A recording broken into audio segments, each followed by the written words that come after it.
Hello friends, चलिए same step को continue करते हैं। हाँ, तो 1+a² + b² फर्स्ट रो में यहाँ पर है, यहाँ 0 है, यहाँ -b into 1+a² + b²। Second row में मेरे पास यहाँ पे 0, 1+a² + b², यहाँ पे a into 1+a² + b²। So now you can see कि मैं सेकंड रो में से एंड फर्स्ट रो में से 1+a² + b² कॉमन निकाल सकता हूं। ठीक है, so yes, taking common 1+a² + b² from R1 and R2।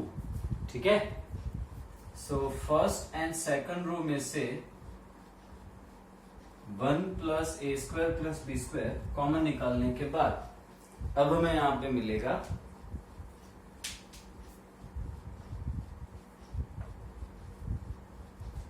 यहां 1, यहां 0, यहां 2b, यहां 0, यहां 1, यहां -2a, यहां -b, यहां a, यहां 1 -a² - b²।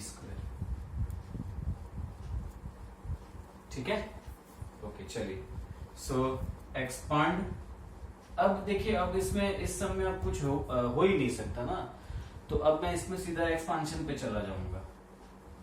Expand along R1, first row से आप इसे एक्सपांड करिए।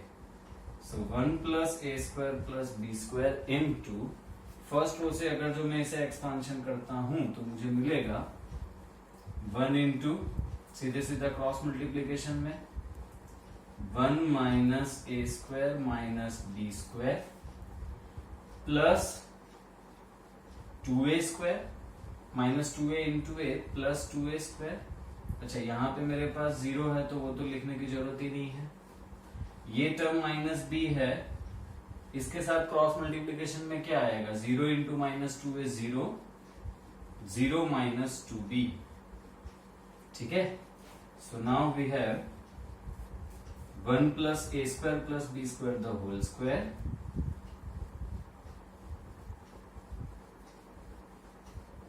अच्छा, और यहां पे -a² + 2a² is a² minus plus 2b², तो -b² + 2b² is b²। So 1+a² + b² the whole square into 1+a² + b². So ultimately we have 1+a² + b² the whole cube, and that is our RHS. ठीक है, सो ये question यहाँ पे खत्म हो गया। जल्दी जल्दी से लिख लीजिए, आगे बढ़ते हैं।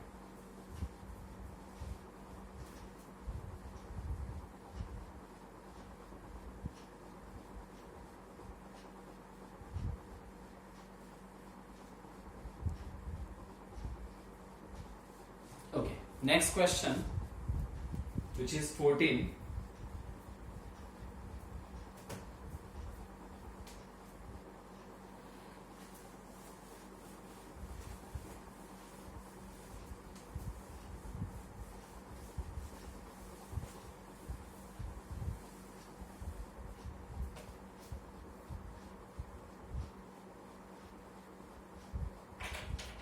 सो क्वेश्चन नंबर 14 में ध्यान दीजिए,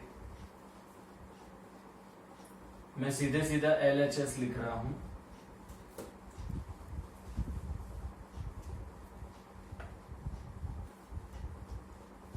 फर्स्ट रो में a² + 1, देन AB,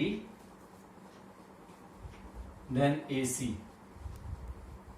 यहां पे AB, यहां है b² + 1, यहां पे दिया हुआ है हमें BC, यहां दिया हुआ है CA, CB और C² + 1। Okay, and that equals to, सामने क्या दिया हुआ है RHS में, सो RHS में हमें दिया है 1 plus A square plus B square plus C square. तो ये थोड़ा सा अनोखा समय है, ठीक है। कैसे? तो इसमें हम एक अलग टाइप का कॉन्सेप्ट यूज करेंगे जो है first multiply then take common, पहले दो फिर लो, पहले मल्टीप्लाई करो, पहले तो मल्टीप्लाई करो और फिर उसके बाद कॉमन निकालो, ठीक है। किसको मल्टीप्लाई करेंगे हम? तो हम यहां पे मल्टीप्लाई करेंगे फर्स्ट रो को, सेकंड रो को, थर्ड रो को। किससे मल्टीप्लाई करेंगे? सो अप्लाई ऑन R1, ए से मल्टीप्लाई किया R1 को which is first row, apply on R2, second row को हमने बी से मल्टीप्लाई किया है, apply on R3, third row को हमने सी से मल्टीप्लाई किया है, ठीक है। तो ये समझ में आ गया आपको? नो सी। अच्छा अब एक सेकंड, ये रूल तो आपको डेफिनेटली याद होगा कि जिससे मल्टीप्लाई करेंगे उसी से हम बाहर डिवाइड करेंगे। अगर तो सेम LHS कंटिन्यू रखना है तो जिससे मल्टीप्लाई करो उसी से नीचे डिवाइड करो। तो आप ABC से मल्टीप्लाई कर रहे हो तो उसी से आप यहां पर डिवाइड करोगे, तो हमें मिलेगा 1/ABC। ओके, देन यहां मिल जाएगा मुझे A into A square plus 1, यहां मिलेगा मुझे A स्क्वायर B, यहां मिलेगा मुझे A square C। Next second row में मुझे मिल रहा है AB square, then B into B square plus 1, then B square C। Third row में मुझे मिल रहा है AC square, BC square, C into C square plus 1, ठीक है। चलिए देन अब देखो यार, अब आप जरा ऑब्जर्व करो कि आपने मल्टीप्लाई तो रो में किया, लेकिन अब मैं कॉमन निकालूंगा। पता है कहां से कॉमन निकालूंगा? कॉलम से कॉमन निकालूंगा। देखो फर्स्ट कॉलम में आपको A दिख रहा है, सेकंड कॉलम में आपको B दिख रहा है, एंड थर्ड कॉलम में आपको C दिख रहा है, ठीक है। सो यस, यही है यहाँ पे जादू, पहले मल्टीप्लाई करो फिर कॉमन लो। So next step is taking common ABC from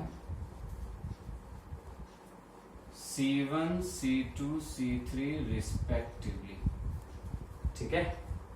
so now we have ABC upon ABC and यहां मिल जाएगा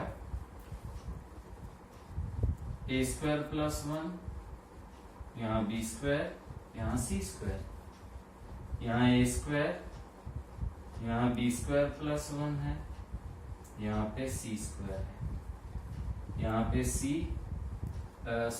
यहाँ A स्क्वायर है, यहाँ B स्क्वायर है, यहाँ C स्क्वायर प्लस 1 है, ठीक है। सो ये हो गया अपना स्टेप। अच्छे से एक बार लिख लीजिए फिर आगे बढ़ते हैं।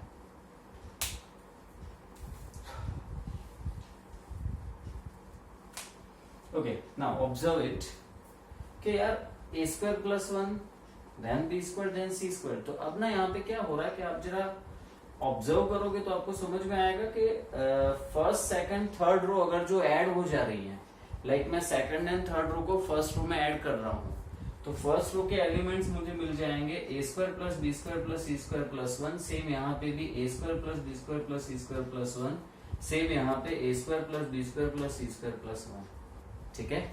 सो करते हैं।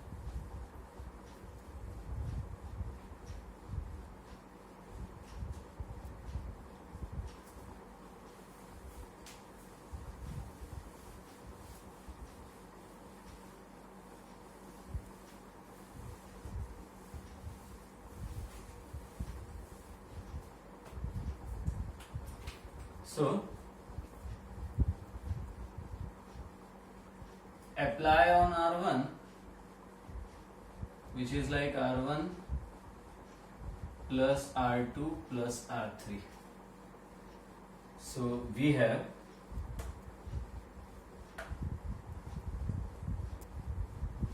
a square plus b square plus c square plus 1, यहाँ है b स्क्वायर, यहाँ है c square, same a square plus b square plus c square plus 1, नीचे b स्क्वायर प्लस 1 और यहाँ है c स्क्वायर। अच्छा, इस टाइप को आप लिख लीजिएगा साथ में, मैं अभी से मिटा रहा हूँ, जगह नहीं है। और ये तीनों एलिमेंट्स यहाँ पे ऐड हो गए। So A square plus B square plus C square plus 1, यहाँ है बी स्क्वायर, यहाँ है सी स्क्वायर प्लस 1। ठीक है, ओके। चलिए now so taking common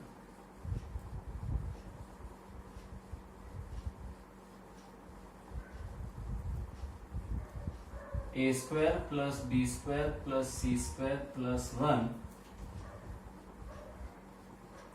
from R1। तो बाहर a square plus b square plus c square plus 1 लिखोगे, है ना? And inside the determinant will write, यहां आप लिखेंगे 1 b square c square 1,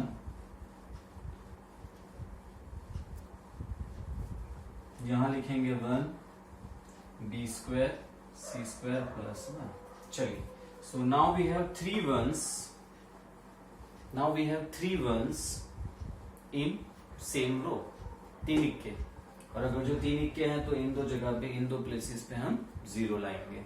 और आप जानते हो ये हम कैसे करेंगे, ठीक है? मिटा रहा हूं मैं इसे।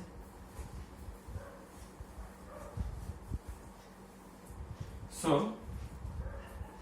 apply on second column and third column, and what the application is C2 minus C1, and third column पे हम ये वाली एप्लीकेशन करेंगे कि C3 minus C1। So a square plus B square plus C square plus 1, और यहाँ मिल जाएगा मुझे डिनोमिनेटर में, डिटर्मिनेंट में 1 B square C square, here we have 0, here we have 1, here we have 0, here we have 0, here we have 0 and here we have 1। ठीक है, बस अब और कुछ इसमें करने को बच ही नहीं रहा है, सीधे सीधा एक्सपांशन पे चले जाइए। फर्स्ट रो से एक्सपांड करोगे 1 into 1 1, 1 into this, मैं डायरेक्टली RHS लिख रहा हूं। So in this way this sum is completed. ठीक है, राइट डाउन।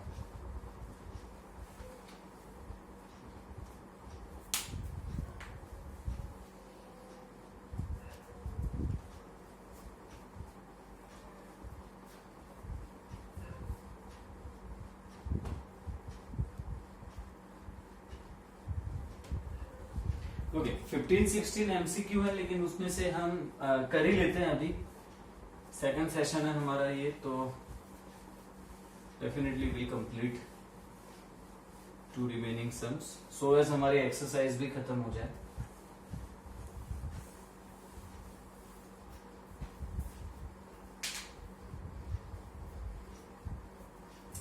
देखिए, जो क्वेश्चन नंबर 15 में है वो कुछ इस तरीके से है कि there is a matrix A, MCQ है, which is square matrix of order 3x3, then what is determinant of K A. Okay, options दिए हुए हैं, बट हमें we don't care about options, हम डायरेक्टली कॉन्सेप्ट पे जाते हैं। सी, बहुत ही फाइन कॉन्सेप्ट यहाँ पे एसोसिएट होगा। If matrix A is square matrix having order n cross n, then determinant of ka equals to k raised to n into determinant of a. ये concept associate हो रहा है.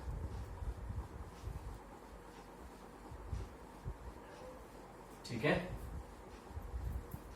Determinant of k into a equals to k raise to n into determinant of a.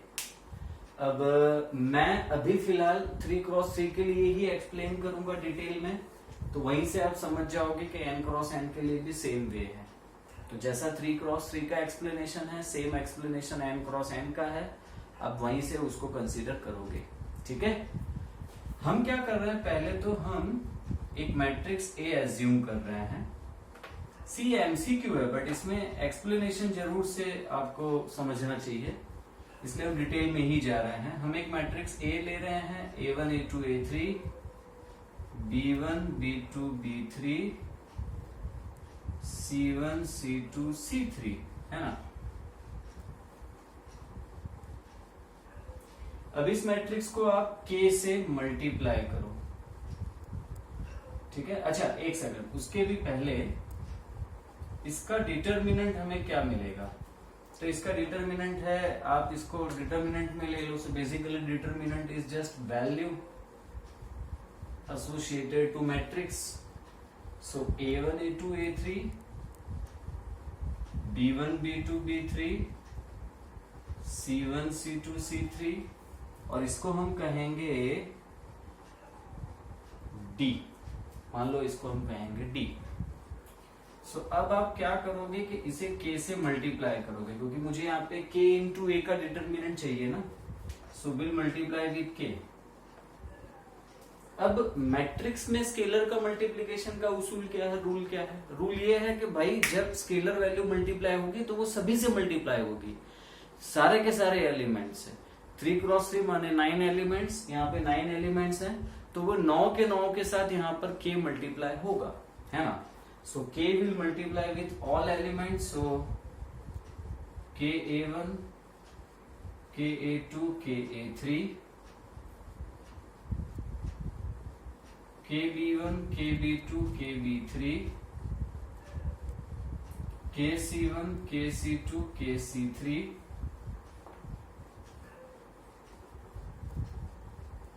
ठीक है.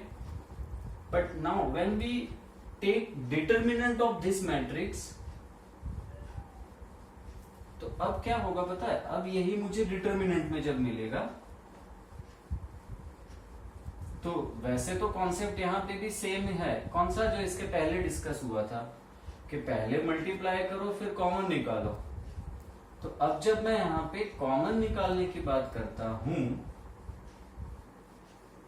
So you know what,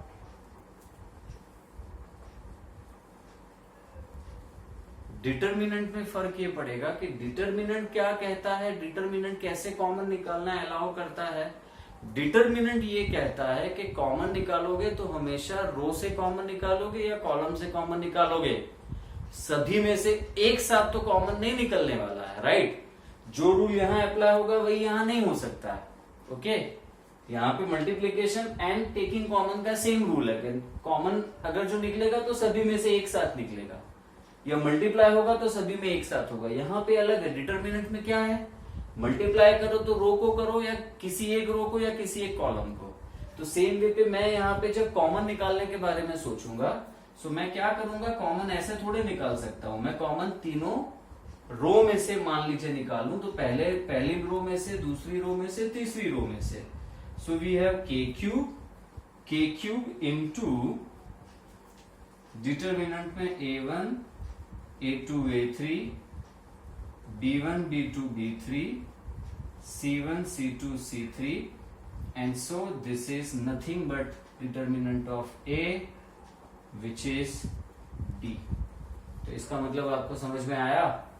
इसका मतलब ये है कि determinant of KA is equals to K cube into determinant of A, which is answer. ठीक है. मतलब अगर जो मैं 2 को मल्टीप्लाई करूं इसके साथ, लेट से मेरा matrix A having order 3, order important है, इसका ऑर्डर मान लीजिए मैट्रिक्स ए का 3 और आप 2 मल्टीप्लाई कर रहे हो, तो ये हो जाएगा 8 into determinant of A which is 2q। Let's say that matrix is having order 4 है, तो determinant of 2 into A is equals to 2 raise to 4, 16 into determinant of A, है ना। तो ये बहुत ही इंपॉर्टेंट कॉन्सेप्ट है एमसीक्यू के लिए, रिगार्डिंग इसके एमसीक्यू डेफिनेटली पूछा जाता है, ठीक है। सो यस, इसी के साथ अपना ये एक्सरसाइज खत्म हो रहा है, अच्छे से नोट डाउन किया ही होगा आपने। लास्ट जो एमसीक्यू है बहुत आसान है, ओरली जल्दी जल्दी आंसर कंफर्म कर लो भाई। Which of the following is correct? So determinant is a number associated to a square matrix, okay, ठीक है।